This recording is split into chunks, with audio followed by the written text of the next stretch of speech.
Le MAG sur Sensation avec le soutien du Fonds citoyen franco-allemand. Bonjour à tous et bienvenue sur Radio Sensation pour ce MAG spécial enregistré lors du festival Les Primeurs de Massy. Je reçois aujourd'hui le groupe Kraft. Bonjour. Bonjour, merci pour l'accueil.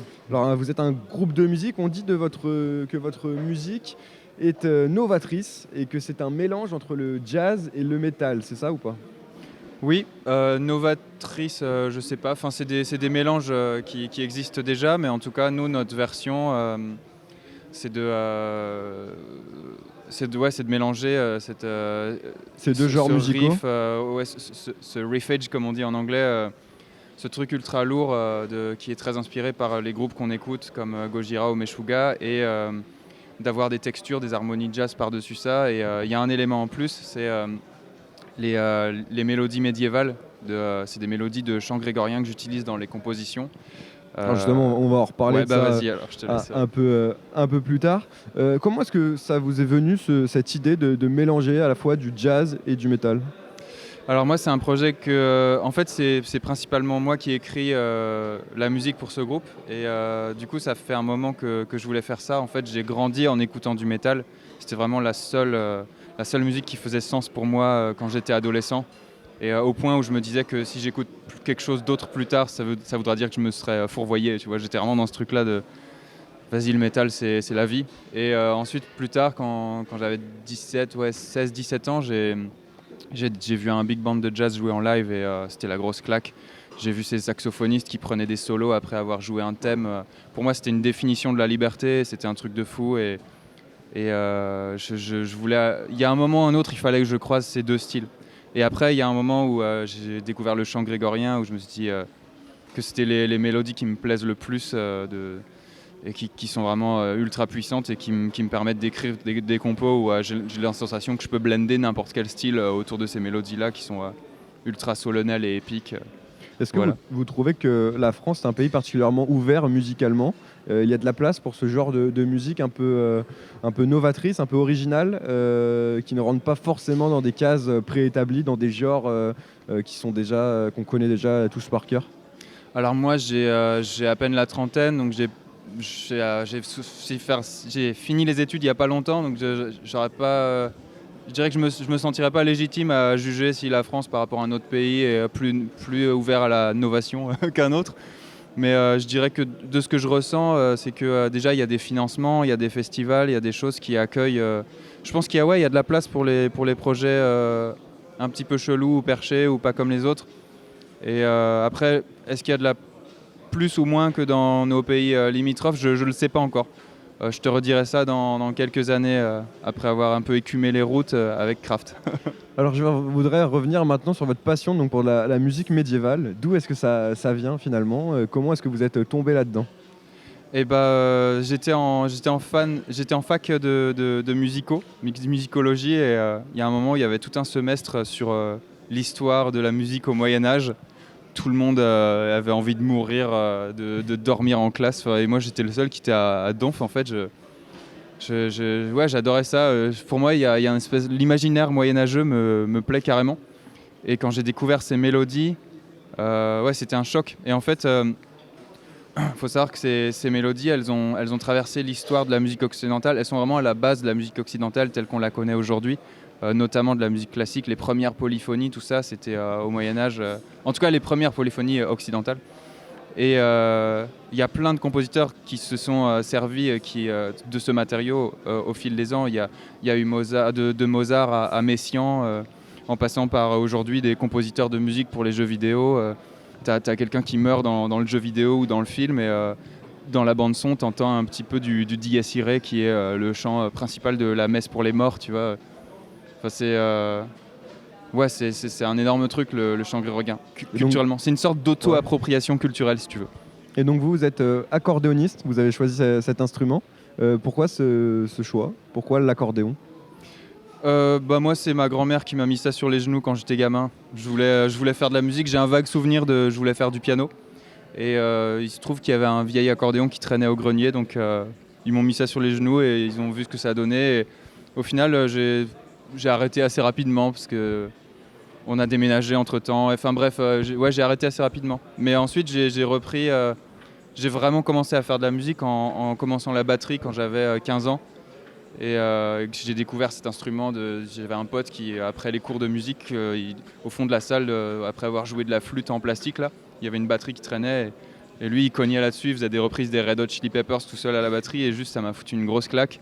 Et j'ai voulu faire de la musique. Là, je suis vraiment tombé dedans comme Obélix, mais en mode quand j'étais ado, quoi. Et l'accordéon, c'est un instrument difficile à jouer ou pas? Ouais, je dirais que c'est assez difficile. En fait, il y a pas mal de paramètres. En fait, ouais, il y a des facilités, ça dépend, parce qu'il y a plusieurs accordéons. Mais il y a pas mal de paramètres à gérer. Tu dois tirer, pousser, faire de l'air. En même temps, tu dois gérer la main gauche que tu vois pas. Tu peux pas physiquement, tu peux pas la regarder quand tu joues. Tu peux pas regarder au-dessus de ton instrument. Il faut avoir un miroir si tu veux la voir. Donc, ce qui est pas trop possible en public. À moins d'avoir un rétroviseur peut-être. Enfin bref, tu as tellement de paramètres à gérer en même temps. Mais je pense que tous les instruments ont leurs difficultés.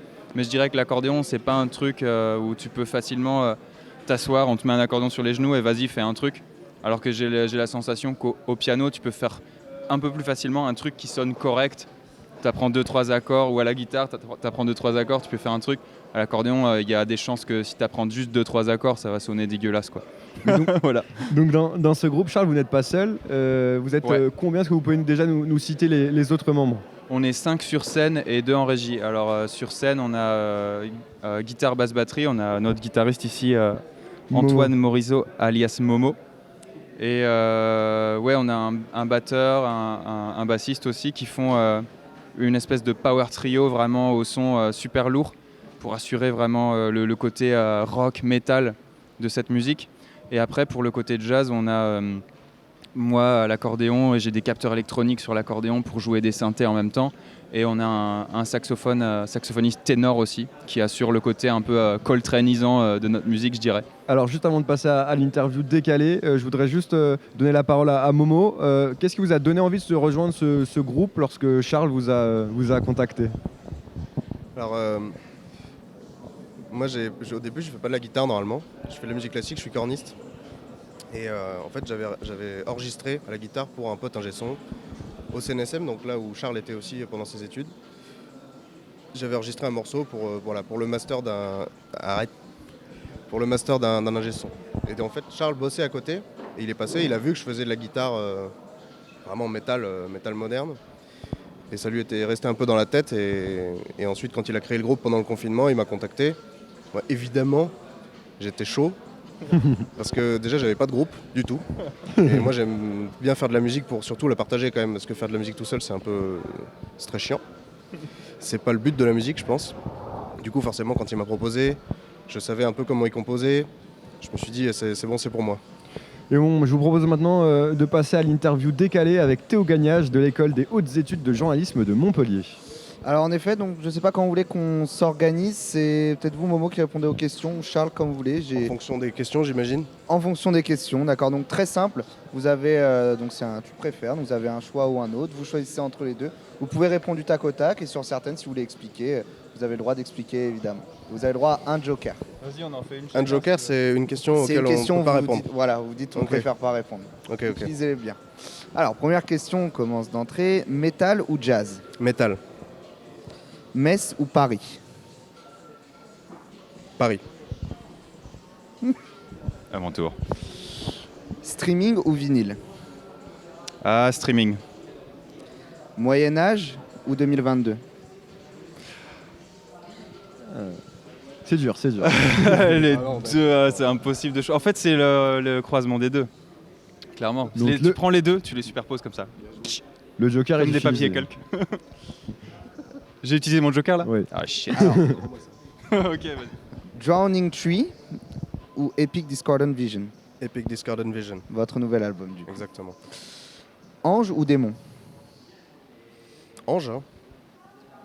Alors les deux, c'est le mix des deux.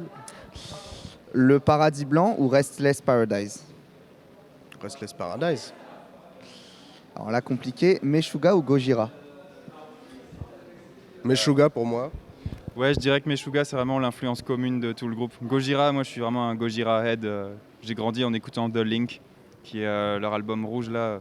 Ah, j'ai tellement écouté, ça doit être un des trucs que j'ai le plus écouté. Mais ouais, Meshuga, c'est vraiment le truc qui fédère tous les membres de Kraft. On est tous on est tous OK avec ça. Et une dernière, allez, pour finir. Allez, une dernière. Par rapport au nom de votre groupe, l'artisanat ou l'énergie? Bah, pareil, c'est les deux, quoi. C'est pour ça que j'ai appelé ça craft avec un C et avec un K. Ouais. Parce D'accord. qu'en anglais, avec un C, ça veut dire l'artisanat, et en allemand, avec un K, c'est l'énergie, la force. Et c'est un mix des deux, quoi. Eh bien, merci Théo Gagnage. Merci beaucoup. Merci Merci. beaucoup Charles, merci Yes, beaucoup merci pour Momo l'accueil. du groupe Craft. Donc pour cette interview à l'occasion du festival Les Primeurs de Massy, vous pouvez retrouver cette émission en replay sur nos réseaux sociaux et vous pouvez retrouver votre album, donc Epic Discordant Vision, sur toutes les plateformes de streaming légales. Le MAG sur Sensation avec le soutien du Fonds citoyen franco-allemand.